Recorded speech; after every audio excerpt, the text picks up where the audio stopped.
Emily Carr is probably most well known as an artist, especially for her paintings of British Columbia and Indigenous communities up and down the Pacific coast.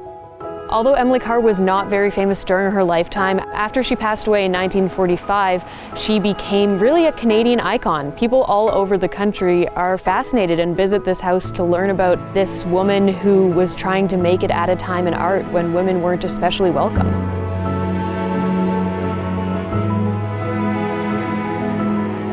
Carr House was built in 1863. It's on the traditional land of the Lekwungen First Nations.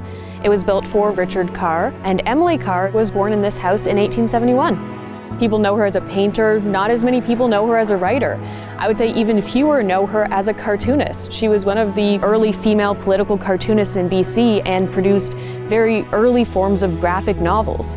I love talking about that with visitors because sometimes even the most die-hard Emily Carr fans have never seen this part of her work. She lived in the house permanently until she was in her teens, at which point she went to study art in San Francisco.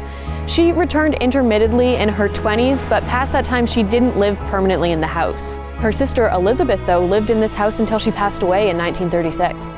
Today it's a heritage house and museum and a center for the creative community. So we offer tours of the house as well as workshops and gardening and painting. And we also are a place for community to gather. The house was restored in the 70s, 80s, and 90s, and parts of it are restored to almost exactly how it looked when Emily and her family lived here. Carr House actually has the first indoor bathroom added to a James Bay house. We often take running water for granted today, but for the Carrs, having an indoor bathroom with running water was just the height of luxury. One of the best rooms in the house for me personally is the dining room, not just because it was so much the heart of the family schedule here in the house when Emily was growing up, but also because when Emily returned to this house in her 20s, the dining room is where she taught her very first art classes to try to raise money to go to England to study there. The James Bay neighborhood is so important when we talk about Emily Carr's history because she was born in this house.